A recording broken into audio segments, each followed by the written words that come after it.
I clung to someone who broke me piece by piece, because I believed that being alone was worse than any pain. In this audiobook, I tell you my story, unflinchingly and honestly. You walk with me through the places where I lost myself, and where I found myself again. Not everything that hurts is love, and not every closeness means security. If you have ever stayed silent, though you were breaking inside, then this journey is yours too. Chapter 1. When affection becomes fear. For a long time I thought what I felt was love. That constant tug in my stomach, that inner restlessness, that need to always know if he was okay, if he was still thinking of me, if he still loved me. I called all of that love. I had been taught that it's normal to worry when someone matters to you, that you have to be attentive, that love hurts a little. And I, naive or simply starving for affection, believed it all. But what I felt wasn't affection. It was fear. A quiet, creeping fear disguised as romance, wrapped in gestures that looked like care but hid a deep insecurity. The fear of losing him. The fear of being left alone. The fear of not being enough.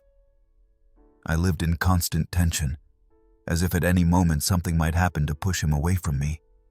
And if he didn't reply immediately, if his tone changed, if I sensed coldness in his words, an alarm sounded inside me that I could not switch off. I remember habitually checking his online status, as though it were a daily ritual. I reread old messages, searching for signs of reassurance. I counted the hearts, analyzed the emojis, parsed every period and comma. Everything carried a hidden meaning. Every detail was a clue to whether I was still safe, or whether he had already abandoned me in his mind. And when a message finally arrived, I felt a brief moment of relief, like a breath after holding it too long. It wasn't happiness. It was a ceasefire, a momentary respite before the next assault. My life revolved entirely around him, even though I didn't want to admit it. I woke with thoughts of him and fell asleep running through every single word of the day. Not because he was so special, but because I needed something special in my life. I told myself it was love, self-sacrifice, care, vigilance. And as I lost myself in him, I forgot myself. There were days when he was cold or distant, sometimes even dismissive, and I tried harder. I wrote more affectionate messages, prepared little surprises, made excuses for him.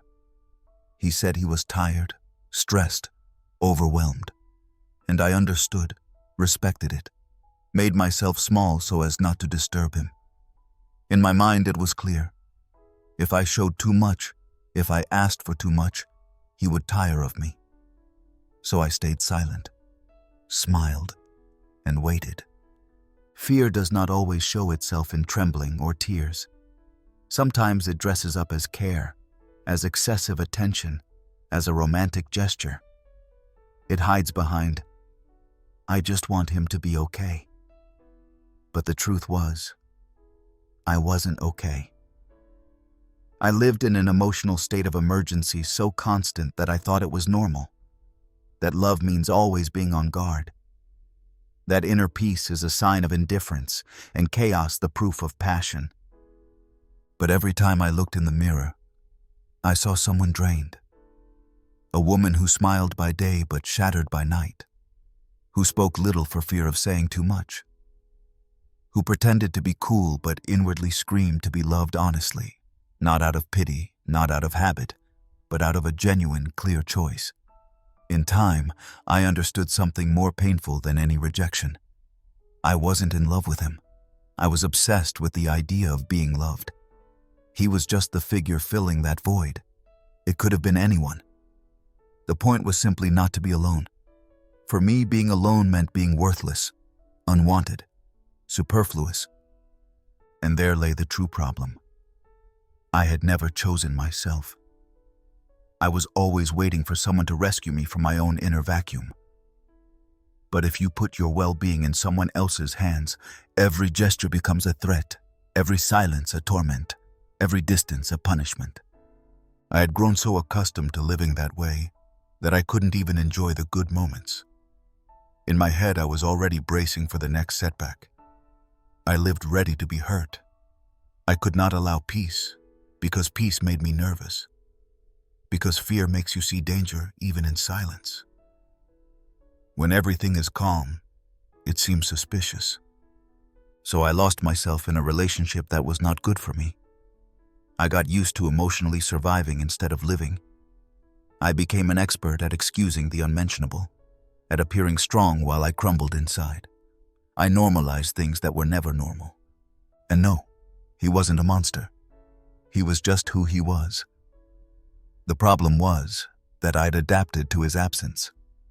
I settled for the bare minimum and convinced myself it was a feast. I accepted less than I deserved because I thought it was all I could get. Today I see more clearly. Today I know that wasn't love.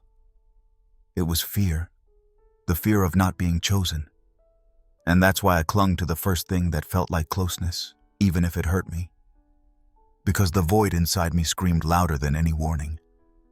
I have learned that true love doesn't set off alarms, that living in constant unrest is not a sign of passion, that emotional security is not a luxury but a foundation, and that you can't build anything real if you decide from a place of lack. That was my first step. Realizing that what I thought was affection was, in fact, fear. And until you understand that, you repeat the pattern, just under a different name. Chapter 2. I loved the idea of someone choosing me. It was never really him. Not his voice, not the way he walked, not his humor or his gaze. It was the idea that someone saw me, reached into the crowd and said, "You, I want you." That notion was what I clung to far more than to him. Because in truth, I wasn't in love with the person. I was in love with the feeling of finally being chosen. I had felt invisible for so long, not just to others, but to myself. I went through life trying to do everything right, smiling when I wanted to cry, adapting where I should have stood my ground. I wanted to belong, to be liked, to feel significant. And when he showed interest, it was proof. I wasn't invisible. I wasn't as hard to love as I sometimes thought. I clung to him because I believed his choice would give me worth, as if his attention could justify my existence. It wasn't about whether we were a good match, whether he understood me, whether I could truly be myself with him. It was just about not being alone, and above all, not being rejected. I gave a lot, not out of generosity, but out of fear. I overextended myself, twisted myself into shapes, crossed boundaries. I said yes when I meant no, and if I cried, I did it quietly so he wouldn't see. I didn't want to be inconvenient. I wanted to remain pleasant, easy to love, easy to keep. And every time he stayed, I exhaled. It wasn't joy, it was relief. Confirmation that I had succeeded again, that I could adapt, that I wasn't abandoned. It was a perpetual tightrope between my needs and his expectations, and eventually I could no longer tell them apart.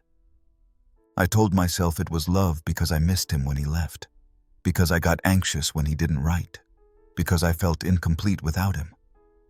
But now I know it wasn't love. It was addiction, an emotional dependency on a feeling that seemed to keep me alive even as it burned me out. I had no clarity, no inner anchor. Everything in me looked outward. I measured my worth by his mood. I only felt myself when he touched me. I laughed when he laughed, and fell silent when he fell silent. And I would have done anything to keep him from leaving, because I believed I was nothing without him. What scares me most looking back isn't that he hurt me. It's that I was the one who gave myself away a little more each day. I ignored the quiet doubts, the inner voice warning me. I covered them with explanations, hope, memories of better days. I wanted to believe it was just a phase, that things would get better, that if I were only patient enough. But deep down I knew I wasn't honest with myself, that I preferred living in an illusion rather than facing that I didn't know who I was alone. I wasn't afraid of the end of the relationship. I was afraid of beginning with myself. Because what would I do if no one messaged me good morning? If nobody asked how my day was? If I walked through my apartment and no one was there to anchor me? I never learned to be alone. So his presence became my seatbelt, my proof that I wasn't worthless. What I refused to see was that I never chose myself. I waited for someone else to save me, define me, hold me. And every time I felt for a moment that someone did, I clung so tightly that I didn't know where I ended and the other began. I lived under the illusion that true love means completely losing yourself. I confused devotion with self-sacrifice, and every time he turned away, I fell deeper into the hole I'd dug. I wasn't sad about his withdrawal. I was panicked because my only anchor was gone. Today I recognize how dangerous it is to love someone more than yourself, how painful it becomes when you tie your existence to another. I wasn't with him because he did me good. I was with him because I couldn't bear the emptiness that followed his absence. And that was the turning point. The moment I realized I loved the idea of being chosen, but not myself. I didn't want to be loved. I wanted to be validated. I didn't want closeness. I wanted support. And as long as that was true, no relationship could be real, because I wasn't real. It was a slow, painful process to see that. But in hindsight, it was the beginning of everything. Honesty, self-respect, the desire not to betray myself just to please someone else. I learned that you don't wait to be chosen. You start choosing yourself day by day. And from that moment on, everything changed. Chapter 3. The excuses I invented not to leave. I should have left long ago. Not once or twice, but at the very first moments when I made myself small to fit into his world. At the first looks that questioned me, the first words that hurt, even if they sounded harmless. I should have left when my gut stopped being quiet. When I started convincing myself that it was all just half as bad as it felt. But I stayed, over and over. I told myself it was just a phase, that relationships are hard, that everyone faces crises. I looked for proof that it was worth fighting for, even though I was the only one fighting. I spun stories day after day, stories that held me in place because I refused to see the truth, that I wasn't happy, that I wasn't seen, that I was no longer myself. I told myself it could be worse, that he at least didn't hit me, that at least he stayed, that sometimes he meant well. And maybe he did. But why was it enough that he meant well when I was empty inside? I clung to good days like a drowning person to a piece of driftwood. And whenever there was a moment of laughter, a gentle touch, I took it as proof that things weren't so bad. I clung to those minutes as if they could outweigh the months in which I felt alone, even with him by my side. And then there were all the promises. Future plans that never took shape. Words that soothed but never turned into deeds. I believed in what might come and overlooked what already was. I dreamed of a soon that never arrived, of a we that existed only in my head. I told my friends I needed time, that he was going through a lot, that I made mistakes too.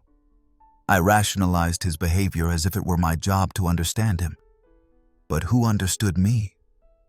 Who endured me when I doubted myself because I felt so much and got so little back? I told myself I had to try again, that you shouldn't throw everything away, that real love needs patience. But that wasn't love. It was fear. Fear of drawing a line and finding nothing beyond it. Fear of seeing in the mirror all I'd missed while clinging to him. I spoke of responsibility. Told myself I couldn't abandon him, that I couldn't just run away. But I had abandoned myself long before. I betrayed myself day by day, staying when every fiber of me wanted to leave. I thought I was strong because I endured, because I forgave, showed understanding, opened up again and again, even when I knew nothing was returned. But strength is not staying where you suffer. Strength is not losing yourself, even if it means walking away alone. I told myself it wasn't the right time, that I had to wait for things to calm down, for him to change, for me to feel safer. But the perfect moment never comes, because it doesn't exist. There is only the courage to make a decision in the middle of chaos, and I lacked that courage for so long. I convinced myself it was love that held me there. But the honest truth was habit, dependency, the hope for a version of him that maybe never existed, a projection I'd built from small moments and great longing. I was afraid of what others would think if I left, afraid of shame, of feeling like a failure. But staying in a dead end wasn't failure. It was the refusal to face reality. So I stayed, with my doubts, with my silence, with my endless justifications. I collected reasons not to go as if they were shields, but none of them stopped the sleepless nights, the resistance of my body, the growing heaviness of my heart. I looked at old photos as though they could prove it was better once. I read old messages as though they were contracts binding me to continue. I lied to myself with a consistency that bordered on admirable. And yet I knew deep down I didn't want to stay. I just couldn't leave.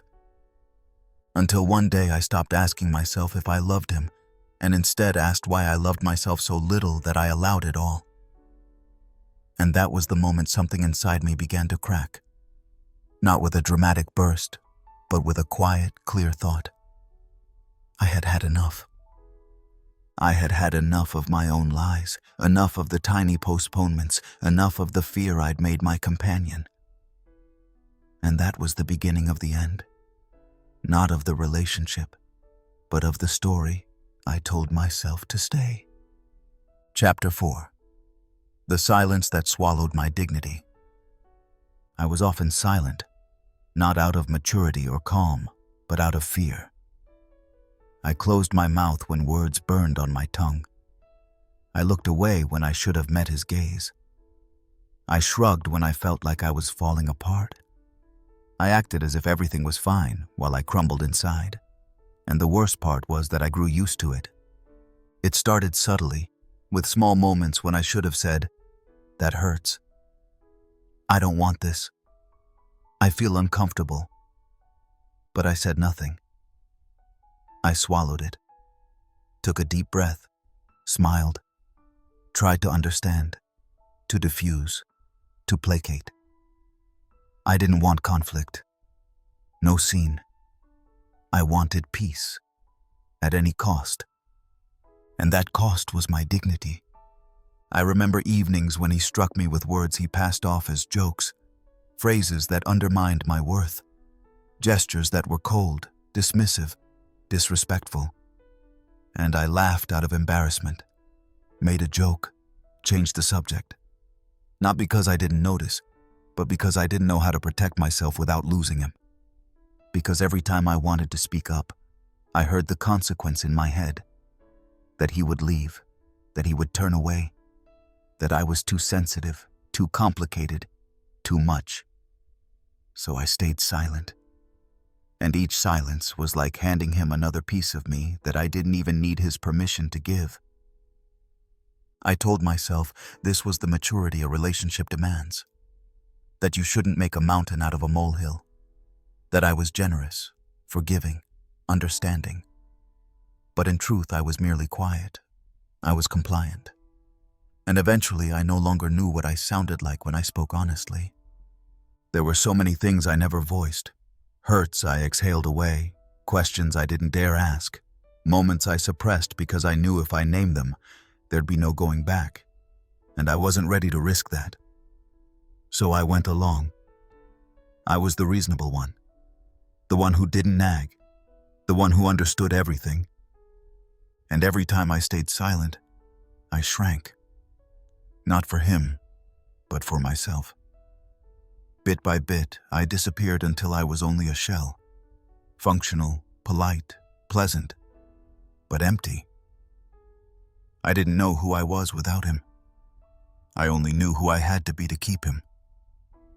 And he noticed. Maybe not consciously, but people sense when you give yourself away to please them. And often they lose respect, not because they're cruel, but because we show them they can. That we won't enforce boundaries, that we'd rather break than contradict. There were days I looked at my reflection in the bathroom and couldn't decide what was worse. That I hadn't spoken up, or that I no longer knew how to begin. I'd been silent so long that my voice had rusted.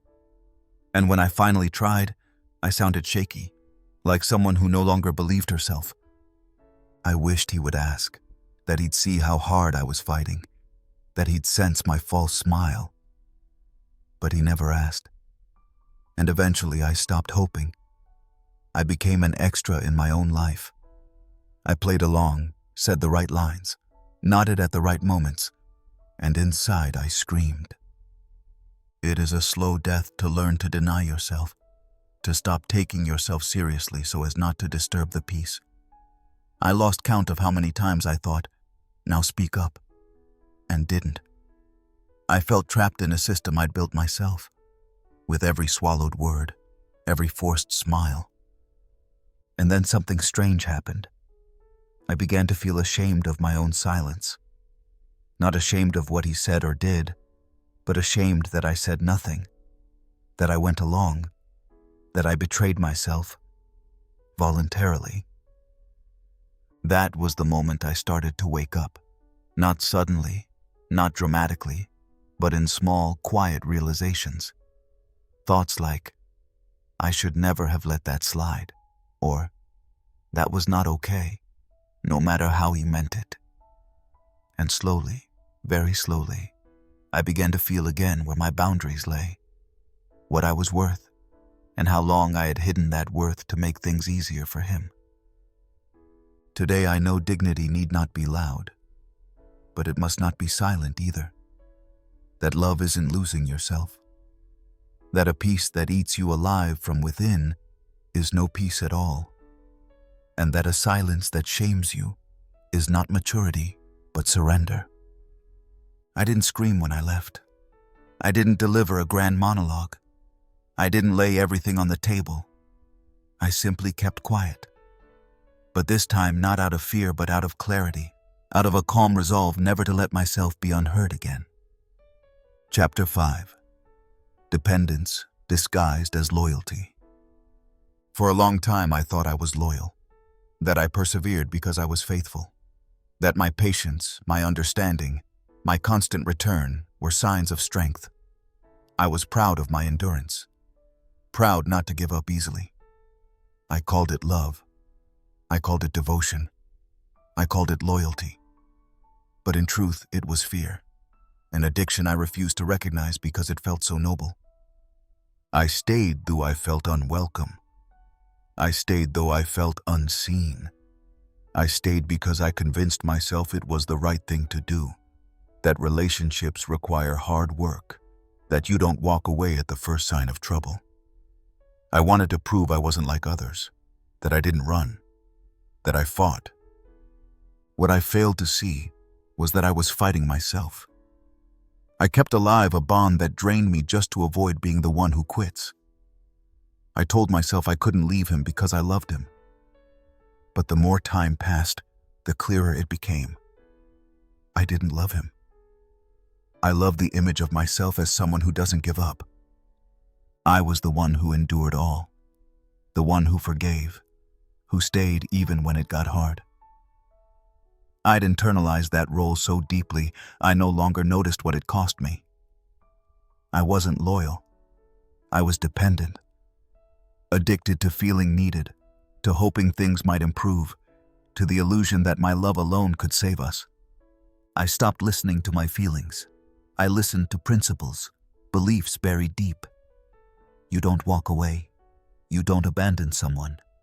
You persevere. I persevered even as I bowed under the weight. warping myself until I barely recognized who I was. I rationalized my passivity as maturity, told myself I didn't want to be selfish, that I couldn't let him down. I saw his flaws, his wounds, his fears, and I made them mine.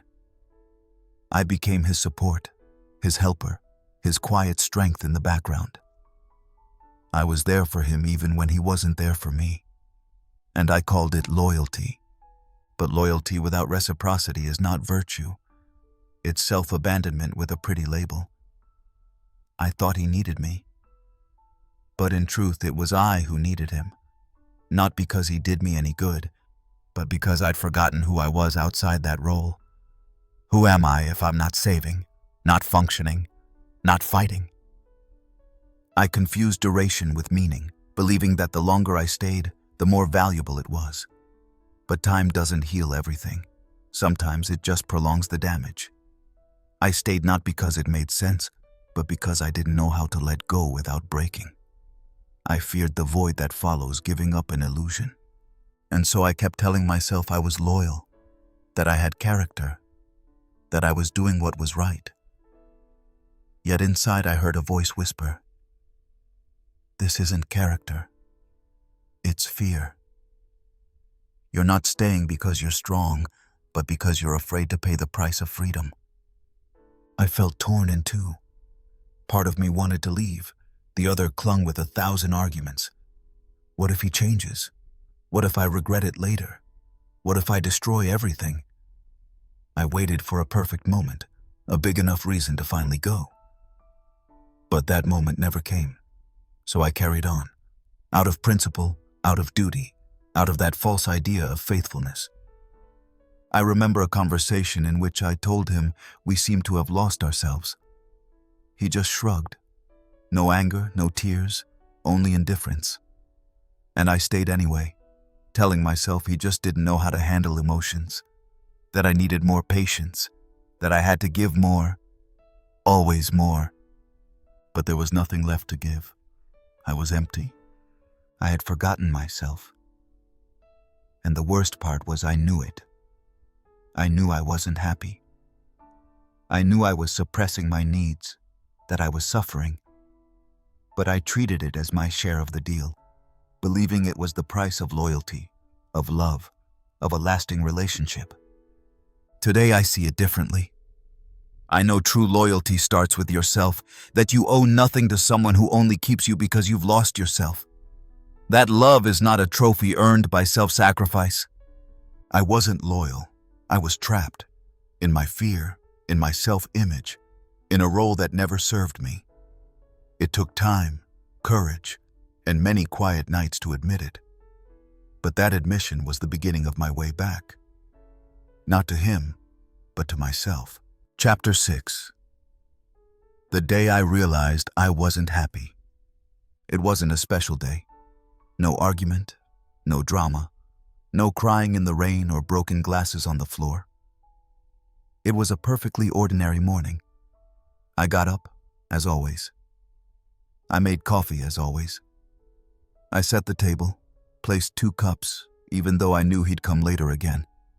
I cracked the window open a bit. The sky was gray, nothing remarkable. And yet, something inside me shifted that day, quietly, almost unnoticed, without a loud protest. Just a single thought that slipped into my mind and stayed there. I am not happy. Not, I'm just in a bad mood. Not, it's a rough patch. But that still, clear awareness. I am not happy. And I hadn't been for a long time. I'd simply forgotten, because I'd grown so used to just functioning. I sat at the table, took a sip of coffee, and suddenly felt how empty that moment was. How foreign my own life had become. The apartment, the noises, his voice in the next room, the way I held my spoon, everything felt like a set, like a play I'd been acting in for years without knowing why. I looked at my reflection in the window pane. Not for long, just a moment. And I didn't see a woman who fights, a woman who loves. a woman who shines. I saw someone who was tired. Not physically tired, but inwardly. Tired of the silence, the bending, the hoping for a change that never came. Tired of a routine that no longer touched anything inside me. I remembered earlier versions of myself. The young woman who had plans, who could laugh without analyzing how she looked, who could sing when alone, who believed something big awaited her. And then I asked myself when exactly I started losing all that. It wasn't one moment, no dramatic event. It was the sum of too many days when I put myself last. Too many conversations where I wasn't honest. Too many times I chose against myself, always with the same goal, to keep the relationship. But to what end, when it had already devoured me? I'd stopped feeling myself. I couldn't even say what I was looking forward to, or what I missed, or what I actually needed. I only knew what I wanted to avoid: conflict, rejection, loneliness. I wasn't living for something. I was living against something, against the feeling of being alone, against the thought of having failed, against the fear that nobody else would choose me. And that morning, without warning, without trigger, I sat there and understood. It can't go on like this. Not because it was dramatic, but because it had become so terribly quiet inside me. I'd stopped dreaming, laughing, fighting. I'd even pushed away the negative feelings because they'd been too loud. And in the end, there was nothing left. No joy, no anger, no fire. Just a leaden calm and a quiet, bitter realization. I had lost myself in my own life. I looked at my phone. No messages. No "I love you." No "how are you?" Just an empty screen. And it didn't even hurt. It didn't surprise me. It had become normal.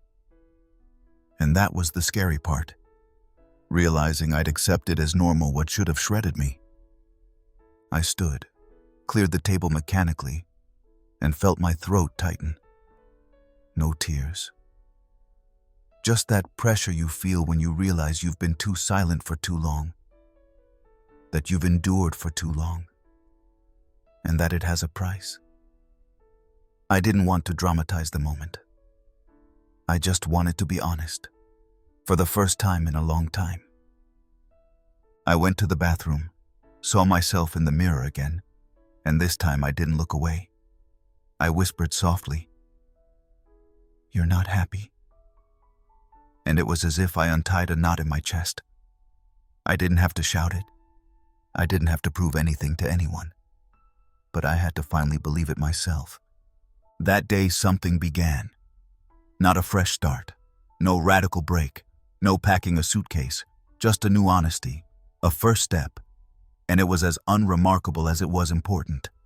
I asked no questions, sought no blame, offered no explanations.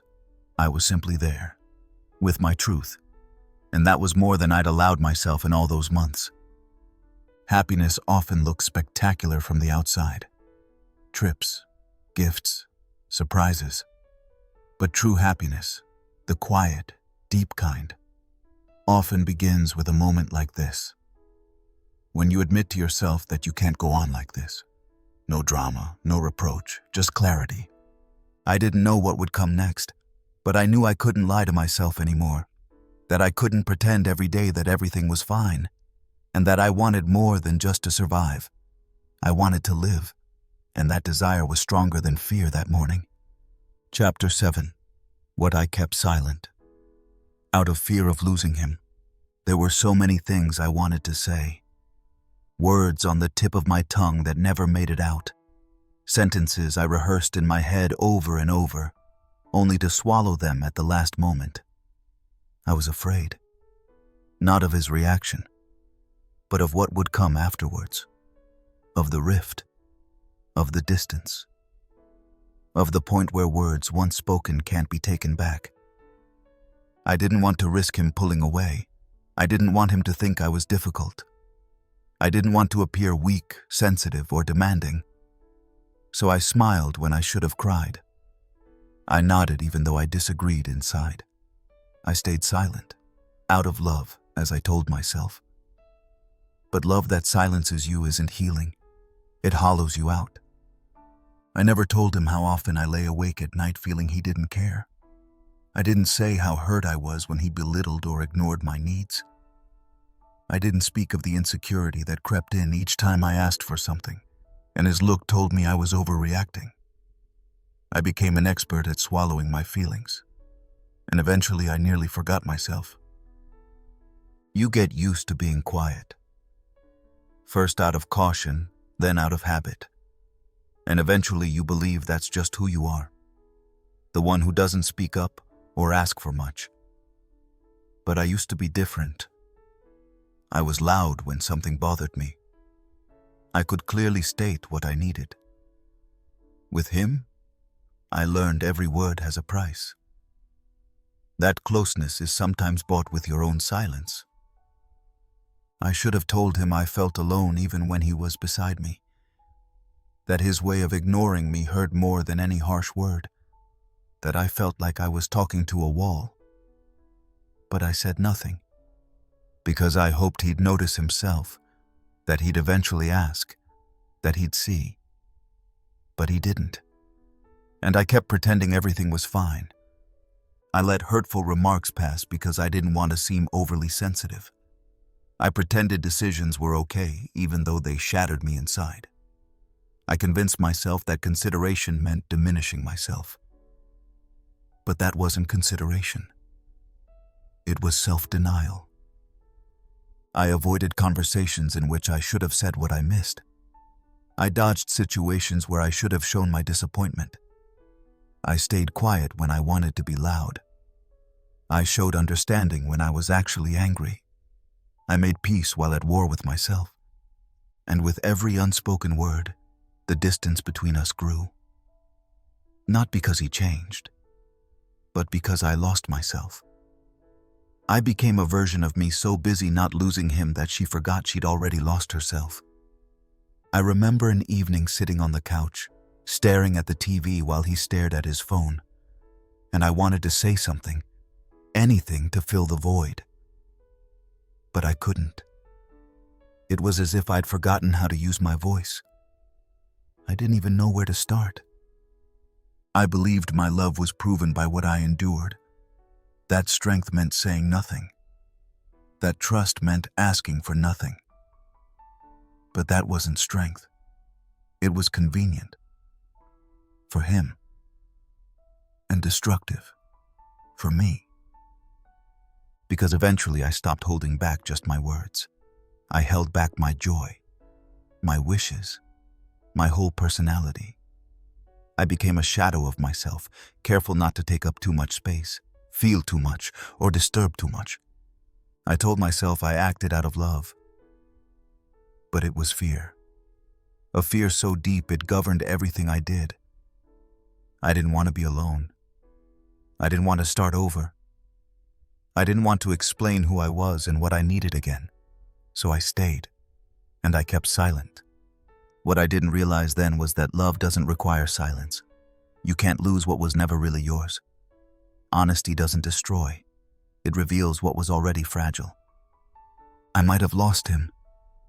Yes. He might have left if I'd clearly said how I felt. Maybe he'd have pulled away if I'd stood up and walked out. But at least I would have known I hadn't lost myself. Today I know. What I kept silent destroyed more than what I could have said. The words I swallowed in fear didn't protect me. They alienated me. From myself, my values, my truth. It took me a long time to understand that. Even longer to forgive myself for staying silent so long. But eventually I began to reclaim my voice. Not loudly, not with grand speeches, but in small sentences that said again, I exist, and I matter. Chapter 8. The moment I realized I was never a priority. It took me a long time to see it, even longer to admit it to myself. I was always there, reachable, reliable, patient. I put everything on hold, adapted, shifted my plans, showed understanding, even when I was at my limit. I called it love. I thought that's how you show commitment, how you prove you're serious. But one day, I don't remember exactly when, I realized I wasn't at the top of his list. Maybe not even in the middle. I was there, but I wasn't the pivot everything turned around. I was an option, not the decision. I was convenient when it suited him, quiet when things got tough, available when nothing better came up, and I let it happen because I hoped it would change over time. I saw him go out of his way for others. How quickly he responded when someone important to him reached out. How he made time for things he cared about. How his eyes lit up talking about projects, people, ideas, and I stood by, always listening, always supporting. But inside I felt a tightness, because I sensed I'd never trigger that reaction in him, never that enthusiasm, never that commitment. I was there when he was tired, when he was sick, when he was annoyed. I was the cushion that caught him when everything else was too much. And I told myself that was love, catching someone, offering support. But I got no support back. When I fell into nothing. I made lists of things I wanted to address, small wishes, suggestions for time together, thoughts that mattered to me. But they stayed in my notebook. Because every time I found the courage, I hit a later, a not now, a you're overreacting. And with time, I stopped questioning and just kept going. I watched him schedule his appointments without me. Watch him make decisions without asking me. Watch him change without taking me along. And the worst part was, I knew it all. It wasn't new. I'd known for a long time. I just ignored it. I wanted to believe I'd get my turn, that he just needed time, that everything would fall into place. But on that one day, when he canceled for the third time because something urgent came up, there was no anger left in me, just that cold clarity. I'm not important to him. I'm not the person he calls when something good happens, not the one he thinks of when he makes plans. I'm here, but I'm not essential. I remembered all the times I dropped everything when he needed me, the nights I stayed up just to hear about his day, the hours I spent cooking his favorite meal, even though he didn't show. I gave without keeping score, but eventually the heart starts balancing, not out of calculation, but exhaustion. I was tired of convincing myself it was enough, that it's not that bad, that I needed to be patient, that everyone shows love differently. But love without priority isn't sustaining. It's one drip you wait for, forever hoping tomorrow will bring more. And tomorrow never comes. I watched couples lock eyes as if nothing else mattered, friends who canceled plans to be there, spontaneous gestures saying, "You matter to me." And I wondered when I stopped expecting that, when I settled for less. It's a quiet realization when you see you were never truly first. No thunderclap, no fight, just a gap that won't fill. A chill you can't talk away. A truth so loud you can't ignore it. I said nothing, closed the window, went to the bedroom, and took a deep breath. Because I knew that was the moment I stopped hoping. Not from bitterness, but self-protection. I didn't want any more battles where I was the only one fighting. I began to prioritize myself again. Not for revenge, not loudly, but calmly. I stopped convincing myself, stopped justifying, stopped belittling my needs. And in that stillness, I found something I'd lost long ago. Dignity. Chapter 9. How to nurture a relationship that was already dead. It's strange how long you can keep alive something that's already dead. Not suddenly, not with a bang, but slowly. First the colors fade. Then it gets quieter, colder, heavier. And eventually you move only between routines, cliches, and the ruins of what once was, or what you imagined it was. I remember evenings when I cooked his favorite meal, even though I knew he'd eat in silence, glued to his phone, then disappear to the bedroom. I did it anyway. Not because I believed it would touch him, but because I wanted to make myself believe it still made sense.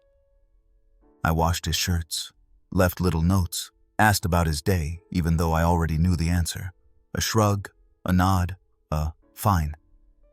I filled the empty space with actions. I scattered life onto ground where nothing could grow. And I called it love, though it had long become silent despair. I stirred memories when it got quiet, showed him old photos, spoke of moments we'd shared, not out of nostalgia, but hoping something would pull him back into closeness, warmth, us. But his gaze remained empty. Not cold, not hostile, just empty. And that was almost worse. We talked about plans we'd never follow through on, planned weekends we never took, talked about next year as if words could fix the present. But the present stayed dull, numb, foreign. Yet we kept going, like people painting a collapsing house.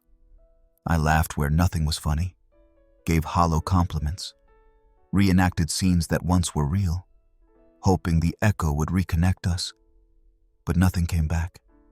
No response, no movement, just a tired, habitual nod. I think we both knew it was over, but neither dared say it. Because silence was easier. Because starting over seemed more frightening than enduring what we endured. So we stayed. Not out of love, but fatigue. You can keep a dead relationship warm for a long time, with rituals, memories, duties. It's like reheating old coffee. It tastes awful, but it's better than nothing. You keep spooning it down, even though it doesn't nourish. You say good morning and sleep well because that's what you do. Because it's easier than pausing and asking, what's the point anymore? I felt my body change, how I grew heavier though I lost weight, how my skin tightened though I barely moved. The body doesn't lie. It carries the burden when the mind is too busy making excuses. I became slower, more irritable, more exhausted, and I called it everyday life. But it was grief. Grief for something that didn't die in a moment, but in countless small steps. I tried to revive love through closeness, conversations, sex, but none of it felt connected. It was mechanical, obligatory, sometimes even pity.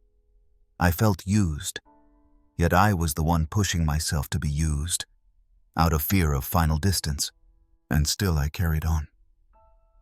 I set the table for two, turned off the lights at night as if someone else would walk in, left space in the bed.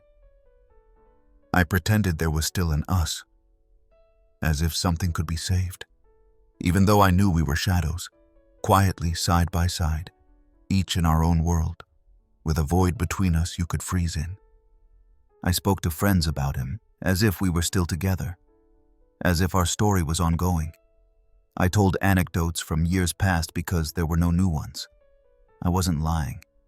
I just exaggerated what once was real, and that was enough to keep living the illusion. I believe you can lie to yourself for a very long time when everyday life helps, when the calendar keeps turning, when the bills get paid, when the bed is made. But eventually there's that moment, maybe while doing dishes, maybe looking out the window, maybe half asleep, and you realize you're alone, though you were never truly alone. And in that moment, something dies inside you a second time, this time completely, because you know there's nothing left, no spark, no miracle, no new beginning. It's over. And you carried it all, fed it, supported it, out of what you thought was love, but truly out of fear. At some point, I stopped setting the table. I stopped asking questions that went unanswered. I stopped making suggestions. I stopped lighting candles. And I didn't even cry. I just sat there, in that quiet that wasn't peace, but resignation. That was the moment I finally stopped giving, not out of spite, but out of realization.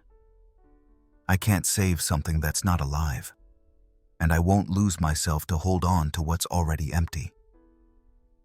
Chapter 10. The night I hit rock bottom. It was late. The TV was still on, but I wasn't listening. I lay in bed on my side, with my back to him. He breathed evenly, as always when he slept, and I stared at the wall. Not angry, not hurt, just empty. I don't know how many minutes passed, maybe hours. I could have gotten up, had a drink, distracted myself, done anything to escape that stillness. But I stayed, because I knew it wasn't the silence in the room crushing me. It was the silence inside me. I'd often thought I couldn't go on, that I couldn't take it anymore, that I was exhausted. But this night was different. Not because something had happened. On the contrary, nothing had happened. No argument, no incident, no trigger. And that made it so final. It was that kind of fatigue that doesn't come from the body. It's the tiredness that sinks into your bones when you've sustained something that's already collapsed. I lay there, motionless, and for the first time I said it aloud, not with my voice, but in my mind. I can't live like this anymore. Not tomorrow, not next week, not someday. Now. I'd reached the point where even hope was weary, where my imagination couldn't even picture things getting better. I knew nothing would change. Not him, not me, not what lay, or rather didn't lie, between us. I felt like someone trying to hold water in their hands, now only feeling the wetness on their skin. I had fought, explained, forgiven, hoped, stayed silent, swallowed, smiled. And now there was nothing left. No remnant, no defiance, no anger. Just that dull emptiness telling me, "You're done." I remembered a version of me that had been alive, who made plans, was bold, laughed until her stomach hurt. I remembered how it felt to wait for something not born of fear. And I wondered when exactly I lost myself, which moment led me into this darkness where I now lay. But I couldn't name it, because it wasn't one moment. It was hundreds. Repeated small compromises, small capitulations, small lies, to myself. I didn't cry. I had no tears left. I didn't feel pain anymore. It was as if my system had shut off everything that could feel. I was no longer a person. I was merely a function. A body that existed but no longer lived. I heard him breathing beside me, felt his warmth. And never before had I felt so lonely as in that moment when I wasn't actually alone. That was the worst part. Realizing true loneliness doesn't start when no one's there, but when someone is there who no longer sees you. I tried to imagine getting up, leaving, ending everything, but I couldn't grasp it. Not because I was afraid, but because I was too exhausted, too empty to make decisions. I only knew, it can't go on like this. And I also knew, if I make no choice tonight, I'll lose myself even more. It was an inner admission. No great insight, no moment of enlightenment. It was simply the feeling. I'm gone. I'm not here anymore. And if I don't pull myself back, no one will. Not him. Not life. No one. I'm the only one who can change anything. Not tomorrow. Now. But how? I slowly turned onto my back, stared at the ceiling, and then it came. That first tear. Quiet. Heavy. Not crying. Just a drop that said everything I hadn't said in months. And I let it fall. Without wiping it. Without hiding. For the first time in ages, I didn't feel numb. Just sad. And that was almost a relief. I didn't know what I'd do the next day. Stay or go. Speak or stay silent again. But I knew I'd hit rock bottom. And paradoxically, that was a beginning. Because there was no way lower to sink. Because whatever came next would be either a repetition or liberation. And I'd had enough repeats. I closed my eyes, not to sleep, but to finally stop looking away. And I promised myself, quietly, inside, that I'd stop abandoning myself, no matter how hard it gets, no matter how long it takes. I wanted to come back to me, and that night was the first step, in complete darkness, but toward the light. Chapter 11. What I realized when I looked back. There comes a moment when you look back, not out of longing, but because you're finally ready to see. Not just what happened, but what you allowed yourself. I remember that moment clearly. I was sitting alone in the kitchen early in the morning, and the apartment was quiet. Too quiet. Not the kind of silence that soothes, but the kind that makes every sound you've long drowned out audible again. Your thoughts, your doubts, your truth. I replayed in my mind how it had all begun. The first conversations, the initial closeness, the promises, the light touches, the smiles, the hope. I believed we were a team, that we were equals, that we would grow together. And maybe at first, that was true. Perhaps I wanted it so badly that I painted over every crack before it could show. I realized that I had started sidelining myself early on, not out of naivety, but from a deep desire to stay. I didn't want to start over again, not to have to explain who I am, what moves me, what I need. I was tired of disappointment, so I clung to whatever felt stable, even when it corroded me inside. I thought of the moments when I should have spoken up, when my silence was louder than any word, and how often I dismissed myself just to keep the peace. I wanted peace, but not with myself, with him. And that was the mistake. Because any peace built on self-denial isn't peace. It's stagnation. And stagnation becomes inner erosion if you carry it too long. I saw myself, the version of me trying so hard to adapt, always explaining what didn't need explaining, apologizing for feelings that were valid. I recognized that I was the one who pulled back, not because he demanded it, but because I believed love meant making myself smaller so he wouldn't feel crowded. I remember days when I was sad but forced to smile, nights when I waited for him even though I knew he wouldn't come, conversations in which I thought, say something now, say you see me, say you understand me. But his replies were brief, mechanical, sometimes absent. And still I searched for meaning, clinging to syllables that carried nothing. What was hardest to accept was that I had carried so much of it myself. I didn't suffer from foolishness, but from fear.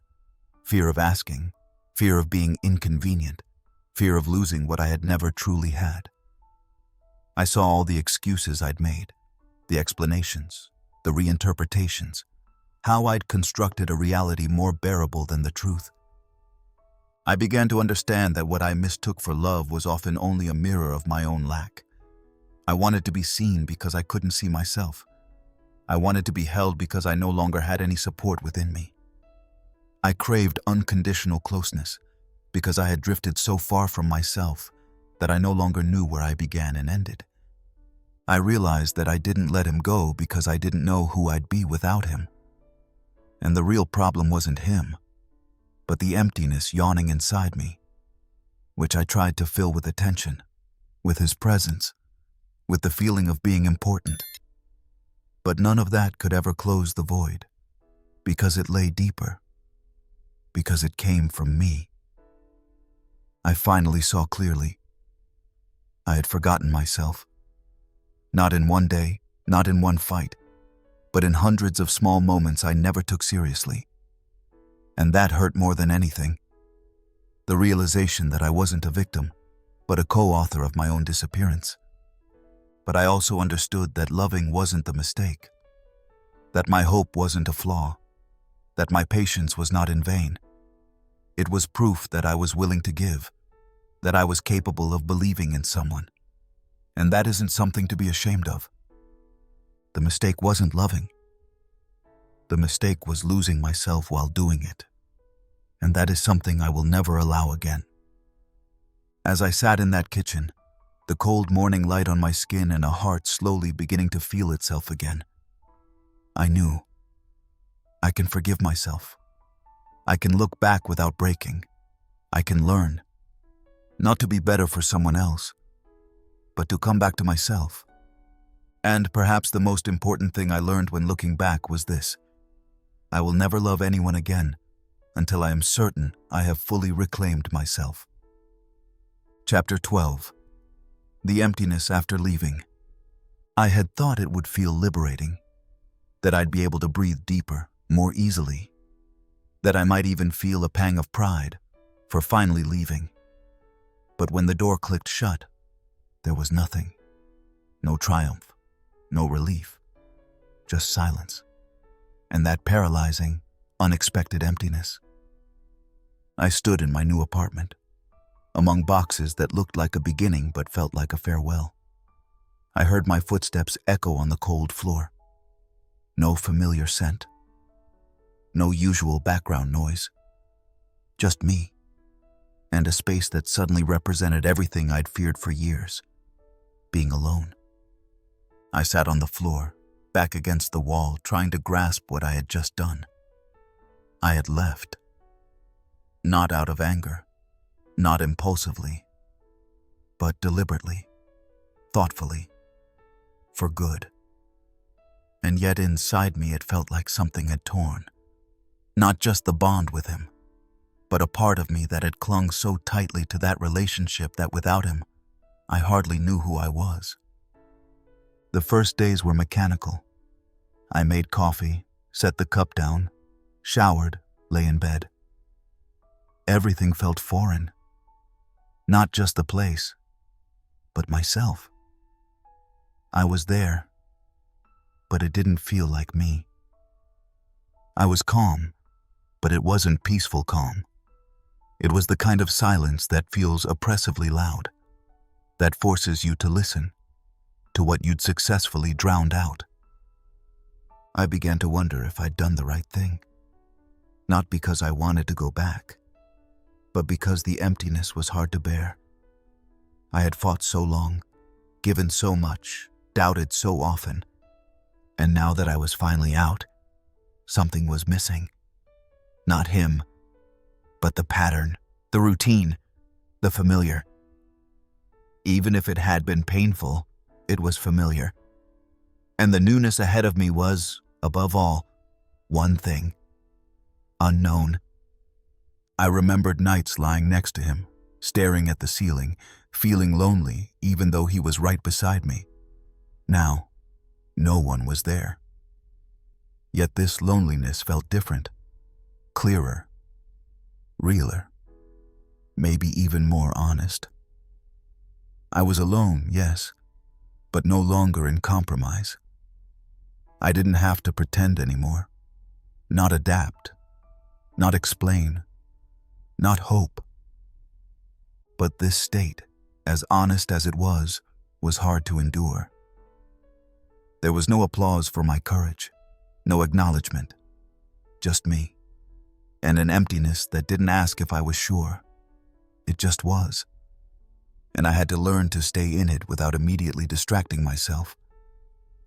I noticed how often I reached for my phone for no reason, How I searched his name, only to remember I'd blocked it. I checked my old email account, listened to old voice messages, as if they might hold some direction. But all I heard was an echo of what was gone, and I knew I couldn't go back. And I didn't want to. The emptiness was necessary. I slowly understood that, because it created space, because it forced me to be honest, because it showed me how much I had neglected myself. It wasn't him I missed. It was the version of me I had given up to keep him. I began to do small things, not because I felt like it, but because I had to. I went for walks. I cooked myself something, even if it was just pasta. I put fresh flowers on the table. I opened the window, even though I felt cold. And very slowly, almost imperceptibly, the emptiness didn't shrink, but it became less hostile. It turned into a space where I could breathe again. Maybe not freely, but more consciously. I realized that letting go doesn't begin with relief, but with withdrawal, with trembling, with uncertainty, with longing, not for the person, but for the feeling of being needed, and that you must go through that tunnel without a guarantee of what awaits at the end. I cried, not often, but when I did, it was deep, not because of him, but because of all the years I'd spent sidelining myself. I didn't mourn him. I mourned the version of me that had believed it had to prove itself, adapt, fight. And now that no one was left to prove anything to, I didn't immediately know how to simply be. But every day I woke up and didn't go back, I felt, this is the way. Not an easy one, not a straight one, but a true one. I had lost myself because I thought love was something you earn. And now I was learning that true love begins when you no longer betray yourself, even if it means walking through that emptiness alone. I wasn't free when I left. I became free bit by staying in the silence instead of fleeing from it. And I understood that this space, which at first felt like loss, was actually the beginning of something I had forgotten far too long, my own life. Chapter 13. How I rebuilt myself, entirely without a we. I had to lose myself first to realize I had never fully been myself. The moment I left him wasn't the start of a new life, but the end of an old version of me, a version that didn't know how to exist without clinging to a we. The first days after goodbye were quiet, almost like a vacuum. I functioned, yes. I worked, I ate, I slept in some way. But I felt as if I were living in a room with nothing on the walls. No mirror, no photo, no point of reference. Everything I was seemed tied to him. And now that he was gone, I didn't know where to begin. I thought it would be fast, that maybe a few new routines, a fresh haircut, or a new planner would help me feel myself again. But none of it worked, because it was never about him. It was about the hole I had tended inside myself for years. And now, without excuses, I had to face it. I started with the simplest things. I got up in the morning and asked myself, what do you want to do for yourself today? Not what must you get done, not what does someone else expect, but what do you need? And often there was no answer. So, I began small. I made breakfast, even if I wasn't hungry. I went for a walk, even if it was raining. I wrote things down without organizing them. I let myself feel, without judging. Each of these small steps was a decision, for me, for my body, for my thoughts, for my rhythm. I didn't have to be productive. I just had to be present. And that was harder than I thought, because I was used to defining myself through another. If no one needed me, I felt superfluous. And that emptiness was like a mirror I didn't want to look into. But I stayed. I looked. I listened to myself, even when I felt strange. And I began to accept that a life without us isn't incomplete. It's just unfamiliar, a different way to experience yourself. Without constant deference, without constant comparison, without the constant striving to save something that was no longer real. I began doing things I had always labeled we things on my own.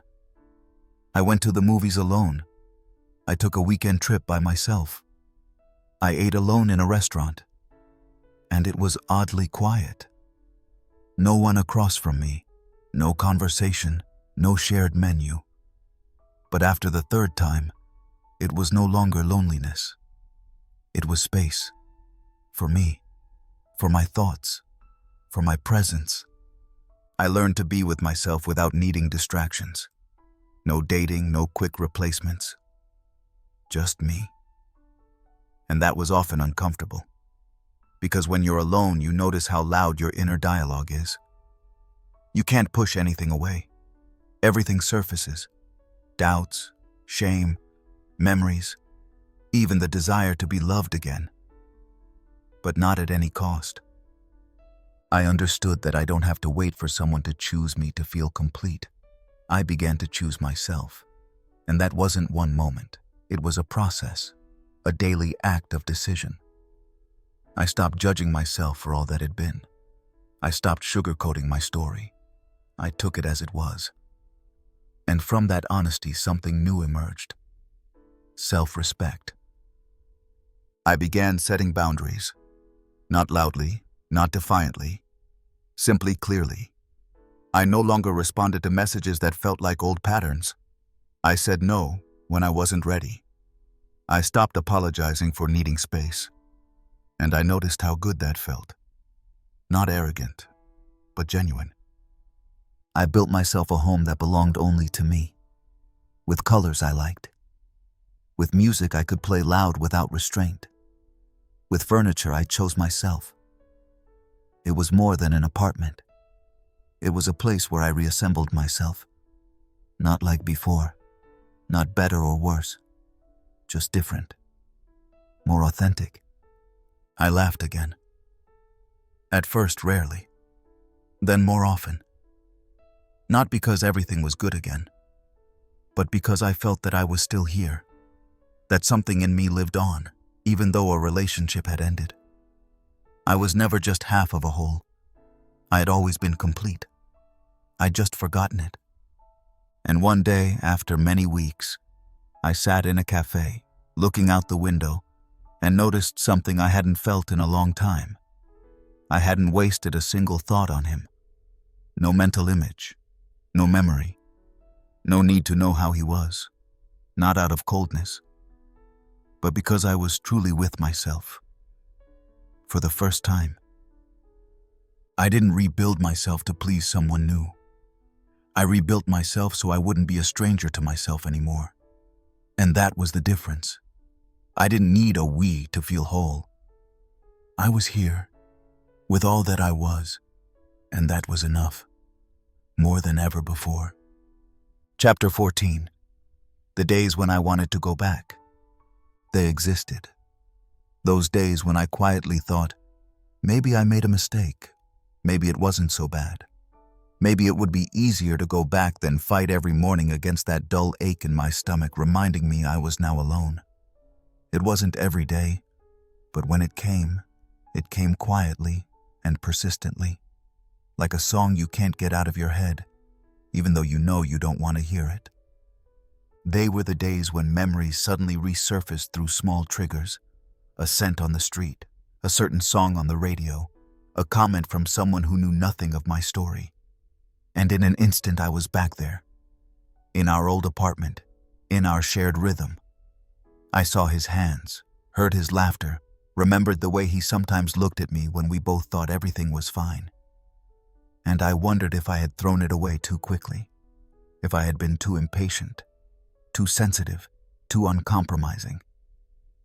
In those moments, my mind romanticized everything.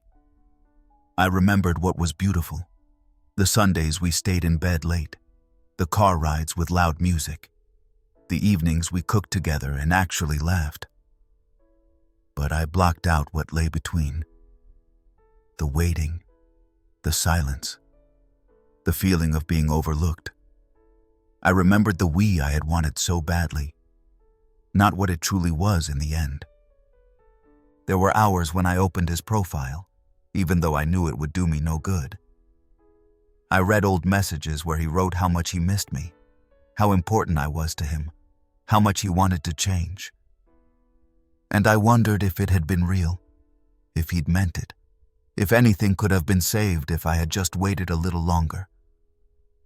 I fought with myself, with the part of me that knew I left because I could no longer endure it, and with the other part that longed more than anything to feel a hand holding mine, a voice saying, "I'm here. You don't have to be strong anymore." But I also knew that that very wish had held me captive for so long, that hope had silenced me, made me endure, made me keep going. It was never the present with him that I wanted back, but the idea of him, the version I'd created in my head, the one where he understood me, carried me, saw me. But that version had never really existed, consistently, reliably, in the way I needed. And still, I sometimes found myself dialing his number and was only moments from hitting send, just to say something, to find any pretext to reconnect. An old book I accidentally left at his place, a question about a bill, a trivial excuse hiding a silent, "Do you miss me too?" But I sent nothing, because I knew I didn't truly want to go back to him. I wanted to return to a feeling I'd imagined, to a time when I believed love meant staying at any cost. I wanted to return to an illusion, and I knew I wouldn't survive it if I did. On those days I was especially quiet. I barely went out, said little, because I knew I was vulnerable in that state. I didn't want to be influenced from outside, not by well-meaning advice, not by good intentions that would only confuse me more. I needed that space to be honest with myself, to admit that even after a clear decision, you can still doubt, without that doubt making the decision wrong. I learned to get through those days without judging myself, without feeling ashamed of my setbacks, because they were exactly that. Setbacks, not relapses, not betrayals of myself, just phases when the past spoke louder than the present, and I had to learn to listen without following. Sometimes I imagined seeing him again, not in a romantic scenario, but in a neutral moment. I wondered what I would feel, whether something would still tug, or if it would only be sadness for what never really was. And each time I finished that thought, there was no urge left to call him, only a quiet gratitude that I had held firm. Because after each of those days came a new one in which I felt a little clearer, in which I realized that the urge to go back grew smaller when I remembered myself, my reasons, my pain, the long journey I had already taken to free myself from what had held me for so long. And that became my strength. Not that I never wanted to go back, but that I didn't. That I chose myself even in the dark hours, again and again. Without applause, without proof. Only with the deep conviction that I will only be whole in the long run if I never lose myself again, for a we that never truly supported me. Chapter 15. What I discovered. When I regained my voice. It didn't happen in a single day. There was no sudden moment when I stood up and loudly said what I thought. No, it was a slow, almost imperceptible return to myself. A voice that didn't start with a shout, but with a whisper. At first barely audible, hesitant, like someone unsure if they're even allowed to speak. But it was there, and it was mine. I had grown so used to silence, filtering, softening, that I no longer knew how I sounded when I held nothing back. I had become a master at cutting off my sentences, diluting my thoughts, phrasing my opinions so they wouldn't rock the boat. I was understanding, diplomatic, gentle. So much so that I lost myself in the process. And now I sat there, alone in my new apartment, with thoughts slowly taking shape again. Clearer, undistorted. And I let them out. I remember the first conversation in which I consciously didn't step back. It wasn't an argument, no loud confrontation. It was a simple sentence. "I don't like that." Said without apology, without explanation, without a smile to soften it. And I felt my heart pound, as if I'd done something dangerous. But nothing happened. The world didn't end. The other person looked at me, nodded, and that was all. And in that moment, I understood how often I had stayed silent because I thought my truth was too much. With each time I spoke more clearly, each time I stopped wrapping everything up, each time I said directly what I felt, something returned to me that I had believed lost. Dignity. Not loud, not proud, but quiet and upright. I no longer stood constantly ready to justify myself. I could say, "I want this," not that. I could say no without collapsing inside afterward. I could say yes without bending myself. What surprised me most was that I didn't become angry. I had thought my voice would come with rage, that all the suppressed emotions would erupt in volume. But the opposite happened. The more I found my voice, the calmer I became. Not passive, but centered. I didn't have to be loud to be heard. I only had to be present, clear, upright, genuine. I noticed how my bearing changed. Not just my words. My gaze, my walk, the way I entered a room, all of it began to carry something of me again. I was no longer the one constantly wondering if I took up too much space. I was the one who took that space without stealing it from anyone. And it didn't feel like power. It felt like coming home. I began having conversations I used to avoid. I said what mattered to me without fear of rejection. I spoke about my boundaries without feeling guilty. I shared my pain without hiding. And I realized how others responded. Not always with understanding, but always with respect. Because authenticity doesn't have to be loud to make an impact. It just has to be real. And with every new situation in which I stood my ground instead of bending, my trust in myself grew. Not in my infallibility. I still made mistakes. But I could name them. I could say, "That wasn't right." And I could own it without belittling myself. I understood that my voice isn't just my words. It's my posture, my gaze, my choices. It's how I say no when I mean no. And not maybe. It's the clarity with which I show up, the consistency with which I take myself seriously. And it doesn't start in discussions with others. It starts in silence, when I'm alone and no longer look away. What I also learned, my voice isn't a tool to persuade others. It's not a means of control, no weapon, no shield. It's my expression. And I use it because I'm no longer willing to hide, because I refuse to watch myself vanish just to belong. And the clearer I spoke, the clearer my surroundings became. Who stayed? Who backed away? Who was overwhelmed? Who finally listened? And who loved me only as long as I was quiet? That wasn't always easy. You lose people when you start telling yourself the truth, but you also lose the need to please everyone. You lose the fear of being left behind because you no longer abandon yourself. And that is a price I pay today with all my heart. My voice has changed me, not because I'm strong now, but because I finally feel myself again, because I breathe without guilt, because I smile without adjusting, because I can be silent if I want, and loud if I must, and both belong to me. Today I know I'm no longer willing to justify my feelings. I don't excuse any needs, any dreams, any fears. I speak when I have something to say.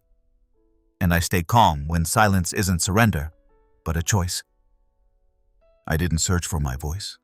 I reclaimed it. And with it, I reclaimed myself. Not as an echo of a we, but as the origin of a clear, uncompromising I. Chapter 16. The Truth I had ignored for too long. It wasn't a new insight, nothing I hadn't already sensed deep down. It was more a gradual realization, a painful, clear re-recognition of something I had for years drowned out, talked over, or belittled. The truth didn't suddenly appear. It had always been there. I had just stopped listening.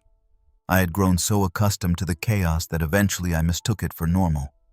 The unrest in my stomach, the queasy feeling before his reactions, the way I was constantly on guard, adjusting myself to avoid conflict. All of it had become my everyday. I told myself the usual stories. Every relationship has its phases. Love requires patience. It was up to me to be calmer, more forgiving, more mature. I tried to understand his bad days, to fill his mood swings with empathy, to compensate for his coldness with warmth. And each time I caught myself justifying his distance, I brushed doubts aside like dust under a rug. I knew something wasn't right, but I was afraid to name it, because once I did, I couldn't take it back. Then I would have to act, and acting meant bearing consequences, making decisions, catapulting myself out of a comfort zone that was no longer safe but a prison with prettily painted walls. The truth I had ignored for too long was simple. I was unhappy. Not just occasionally, not only on bad days, but all the time. I lived in constant tension, in a state of inner alarm, as if my whole system were programmed to anticipate his next move, soften his reactions, meet his needs before he even voiced them. I was exhausted, not from giving, but from forgetting who I was, what I felt, what I needed. I had betrayed my gut feeling over and over. When it whispered, "This isn't good for you," I replied internally, "You're overreacting." When it murmured, "You're not happy," I countered, "You're just too sensitive." I had learned not to trust myself. Instead, I listened to outside voices, to expectations, to images of how relationships ought to be. I wanted so badly for it to work that I was willing to ignore every warning sign, as long as we stayed together somehow. What pains me most in hindsight isn't that he didn't try hard enough. It's that I let myself down for so long, that I repressed what I knew inside just so I wouldn't end up alone, just so I didn't have to give up. I held on, not because it was good, but because I feared the void that would follow. But eventually the moment came when I could no longer push the truth aside. It stood in the middle of the room, clear and still, and I could no longer avoid it. I could no longer lie, neither to others nor, above all, to myself. I looked in the mirror, saw the fatigue in my eyes, the dull spark, the resigned expression, and I knew I cannot go on like this. I began asking myself questions I should have asked much earlier. Do I feel seen? Can I truly be myself? Or am I just the version I think he likes? Is this love, or a fear of being without love? The deeper I went, the more painful the answers became. But they were necessary, because only when you stop lying to yourself can true clarity begin. This truth was uncomfortable. It challenged me. It forced me to take responsibility. And yet it was liberating. Because suddenly I felt solid ground beneath my feet again. Because I no longer had to fight my own feelings. Because I stopped trying to save someone who didn't want to be saved, and instead began to heal myself. It was a slow process, not a triumph, but a quiet return to myself. I stopped hoping he would change. I stopped waiting for him to see what he had in me. I stopped shrinking to fit. And the more I took myself seriously, the less I let others steamroll me. I understood that truth doesn't mean everything gets better immediately. It means you stop losing yourself, that you have the courage to walk through the pain in order to finally be real again. And that is exactly what I did. I looked, I listened, and I acted, not because it was easy, but because I owed it to myself. This truth I had ignored for too long became the beginning of something real. Not perfect, not dazzling, but honest. And that is more than I ever dared to hope for. Chapter 17. Loneliness as an ally, not a punishment. It took a long time before I stopped equating silence with abandonment. Before I could endure the sound of my own thoughts without feeling it as an echo of lack. For me, being alone once meant failure. I saw it as proof that I wasn't enough, that I wasn't lovable, that I had failed to keep someone. The emptiness after their absence wasn't just absence. It was shame. It was pain I tried to avoid by numbing myself. With distractions, work, noise, anything was better than staying with myself. But at some point I realized I had never truly met myself. I'd always been versions of me that adapted to others. I'd never really listened to what was happening inside. When I was alone, it wasn't mere silence. It was something much louder. My own truths I refused to admit. The longing for closeness, the fear of not being enough, the hunger for validation. And that was what made loneliness so unbearable. It wasn't the problem. It was just the space where everything I usually masked became visible. I began to face loneliness, not because I was brave, but because I was tired of running away. I stopped numbing it. I let it be. At first it was hard.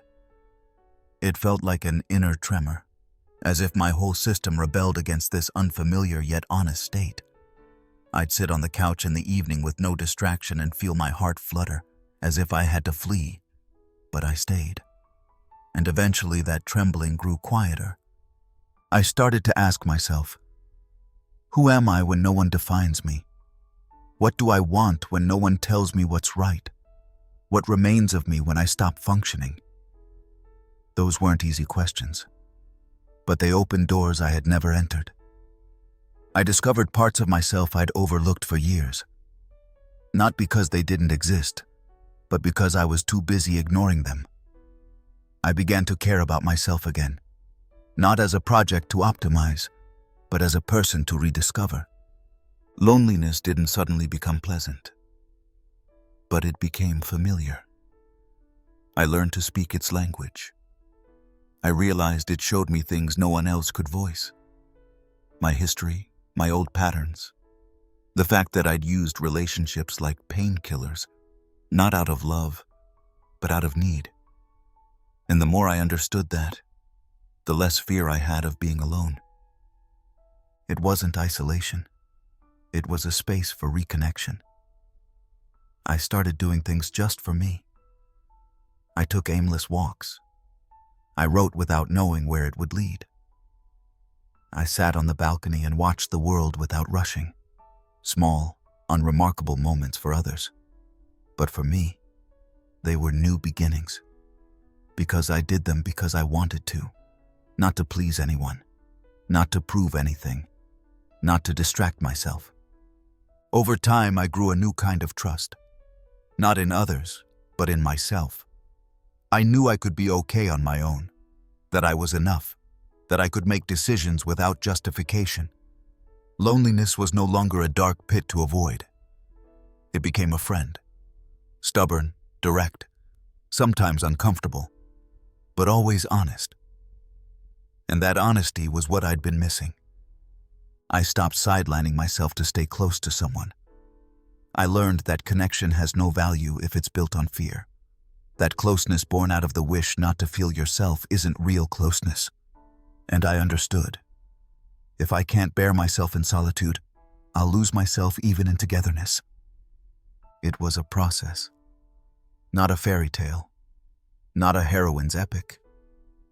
But a slow, quiet growth.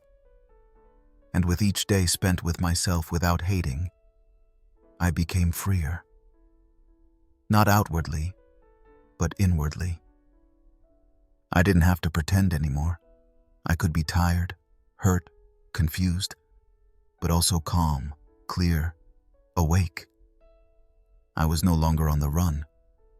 Loneliness showed me I was alive, that I could feel, that I didn't have to squeeze myself into roles that didn't fit, and above all, that I didn't need anyone to feel whole. Because I already was. I had just forgotten. Chapter 18. Not everyone who loves you looks after you. There are people who tell you they love you while doing things that break you from the inside. They embrace you with words but hurt you with actions. It took me a long time to untangle that. My heart was starving for affection, and every gesture that looked like closeness, I interpreted as proof of love, even when it hurt. I convinced myself that love isn't perfect, that everyone makes mistakes, that patience is required. In the process, I forgot that true love doesn't need constant justification. It protects. It honors. It doesn't hurt in the name of, "That's just how I am." I remember evenings when I felt something inside me die. Not from a huge fight, but from the slow fading of my own voice. I couldn't name it clearly, but I knew. I didn't feel safe. I felt small, even though I wanted to feel strong. I felt dependent, even though I craved freedom. And the worst part was that I endured it alone. I told myself it was my fault, that I was too sensitive, that I was overreacting. But eventually I asked myself, if this is love, why does it cost me so much? Why do I have to hold back so often just to avoid conflict? Why do I carry this constant tension in my body, this vague ache in my chest, reminding me I'm waiting for something that never comes? A genuine, unsolicited, "How are you, really?" A moment when I don't have to prove myself to be seen. I learned that it's not enough for someone to say, "I love you." What matters is what that love does to you. Whether it makes you grow or keeps you small. Whether it builds you up or constantly undermines you. I've met people who seemed loving but wielded subtle coldness. Charming, generous, attentive, as long as it suited them. But if you needed something that didn't fit their script, you suddenly became a burden. And eventually you sense it, that you have to adapt to be loved, that you must deny yourself to belong. That kind of love has nothing to do with care, because someone who truly sees you doesn't intentionally hurt you. They don't play power games. They don't pressure you into bending. For a long time, I thought love was complicated. Today I know, love only feels complicated when it isn't rooted in respect, when it's used to control, to manipulate, to hold, but not to let go. I caught myself putting his needs above mine, inventing excuses for his behavior just to maintain the illusion that he loved me. Because if I questioned it, I'd have to admit I was in something that wasn't good for me. And I was scared. Scared of the truth. Scared of the consequences. Scared of being alone. But eventually, fear became smaller than exhaustion. I couldn't live against myself any longer. I couldn't keep trying to save someone who was losing me. I couldn't stay loyal to someone who wasn't honest with me. And in that moment, I understood that love without responsibility is nothing. That an "I love you" means nothing without "I care for you. I listen to you. I respect your boundaries." I began to read people differently, not by their words, but by how they made me feel when I was weak. Whether I felt safe when I didn't perform. Whether there was room for all my facets, or only for the parts that were convenient. And with that clarity, it became easier to distance myself from those who only liked me when I was quiet. I realized true care shows not in grand gestures, but in small moments. In how someone reacts when you show vulnerability, honesty, rawness. In the patience they give when you don't know how to say something. In the space they leave you without feeling offended. I learned that you don't earn love. You are seen in it. You are held without having to pretend. It was painful to admit I'd stayed too long in something that drained me, that I'd convinced myself love alone was enough while bleeding inside. But I didn't stop at that realization. I used it to set boundaries, to choose differently, to build relationships where care isn't negotiable but a given. Today I know I have a right to love that doesn't burn me out, to closeness that isn't conditional, to people who stay not only when it's easy but also when I'm inconvenient. And above all, I have a right not to betray myself just to stay with someone who was never really there. Chapter 19. I lost no one. I found myself again. It was a hard sentence I eventually had to say out loud to myself, over and over. At first I didn't believe it. My head was full of pictures, memories, what might have been. I thought of conversations, laughter, plans that never happened. Of evenings when I believed I'd finally arrived. And then came the void. That feeling of running through a vacuum, as if I'd left a piece of myself behind somewhere. But over time, not suddenly but slowly, almost imperceptibly, my perspective shifted. I stopped spinning around what was missing and focused on what was returning. My voice, my peace, my space. And then I understood. I hadn't lost anyone who was truly with me. I had regained something I'd long ignored. Myself. I remember how hard it was not to write back, not to explain again, not to fashion hope out of a maybe. I had to remind myself that the pain I felt didn't mean something was wrong. It meant I was finally done denying myself. It was the withdrawal from an illusion. And yes, that hurt. But the price of continuing the charade would have been higher. It would have meant keeping myself small, losing myself further. When I found myself again, I wasn't the same. I was more serious, more vigilant, less willing to get lost in stories where I played a supporting role. I became quieter, not out of fear, but out of clarity. I listened to myself, not only to what I said, but to what I felt. I gave myself the time to rediscover me, without pressure, without mask, without impressing anyone. And then something unexpected happened.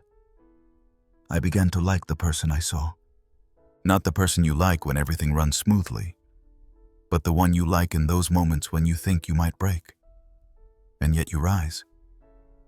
I learned to trust myself, even when my heart still trembled. I didn't celebrate big wins, but small steps, saying no where I once stayed silent, walking away where I once lingered, resting without guilt. And I saw how these decisions slowly changed things. Not only within me, but also in what I attracted, who came into my life, who left. I realized the more I reclaimed myself, the less I sought validation outside. I no longer needed dramatic gestures, promises, games. I stopped looking for someone to save me. I was already saving myself. And in that new inner stance, there was no room for half measures, lukewarm closeness, empty words. I wanted depth, truth, commitment, and I was ready to stay alone if that was the price. It didn't feel like loss. It felt like awakening. As if for the first time I saw clearly who I was before I bent myself to be loved. I began to remember what I liked, what I felt, what I wanted, unfiltered, uncompromised. I stopped apologizing for my needs. I stopped explaining my boundaries, and I stopped confusing love with pain. Today I know I wasn't abandoned. I was released. I wasn't betrayed. I was reminded that I had forgotten myself, that I had lost myself in stories that weren't mine, that I tried to save an us that existed at the expense of my me, and that true connection isn't about giving yourself up, but about recognizing each other. I lost no one. I got back my laughter, my sleep, my creativity, my inner calm. I had conversations with myself I once avoided. I forgave myself mistakes I'd carried for too long, and I learned not to be ashamed of my healing because it was chaotic, loud, contradictory, but it was real. The best part? I didn't have to convince anyone of my worth. I didn't have to prove I was enough. I simply was. I existed. And that was enough. This journey wasn't a victory parade. There were setbacks, doubts, nights full of question marks. But with every step I built a new foundation. One not based on fear, not on dependency, but on dignity. And today when I look back, I don't see ruins. I see construction sites, places where I began anew, places where I met myself. I lost no one. I chose myself. Chapter 20. I am no longer afraid to be alone. There was a time when silence felt threatening, not because it was loud, but because it looked me in the eye and was brutally honest. In silence, I heard my insecurities. I felt the emptiness I had spent years filling with false promises, frantic distractions, and the hope of a we that never truly existed. Being alone didn't just mean someone else was absent. It meant confronting myself directly, and that was what terrified me most. I convinced myself I needed company to be whole, that my worth depended on someone staying with me. I feared not being chosen, not mattering, not being loved. That fear made me cling to things long broken. Relationships, friendships, roles I played just so I wouldn't have to hear the echo of my own voice. But the more I tried to fill myself externally, the emptier I felt. Because nothing from the outside could heal what screamed inside. The turning point wasn't sudden. It wasn't a dramatic break or a grand epiphany. It was a gradual awakening. I started spending time with myself not because I had to, but because I no longer wanted to run away. At first, it felt strange. I felt exposed, unprotected, as though every thought cut too close. But then I realized that in that very closeness to myself lay something precious. I began to ask, what do I truly want when no one's watching? Who am I when I don't have to perform, don't have to please, don't have to be in a relationship? And slowly, almost imperceptibly, the silence transformed. It stopped being a threat and became an ally. I discovered facets of myself I'd long suppressed, my sensitivity, my clarity, my own voice. I made decisions not out of fear but out of conviction. I said no where I used to stay silent. I remained alone where I once clung desperately. And I realized, being alone is not a deficiency. It's a space in which I can grow, heal, and breathe. It's a misconception that happiness always lies in togetherness. Yes, closeness matters, connection is beautiful, but when it becomes an obligation, an escape from yourself, it turns into a shackle. I've learned that true freedom isn't having someone to call at any moment, but being able to bear myself, to like myself, to be patient with myself. And even on days when everything feels heavy, not to run away. I'm no longer afraid to eat alone, walk alone, sleep alone, because I've stopped seeing these moments as evidence of loneliness. They are proof of my courage, of my willingness to face myself, of my choice not to need anyone to distract, comfort, or validate me, just so I don't have to confront myself. Of course, there are days when I long for closeness, when I miss touch. But that longing doesn't immobilize me. It's not a void, but part of my humanity.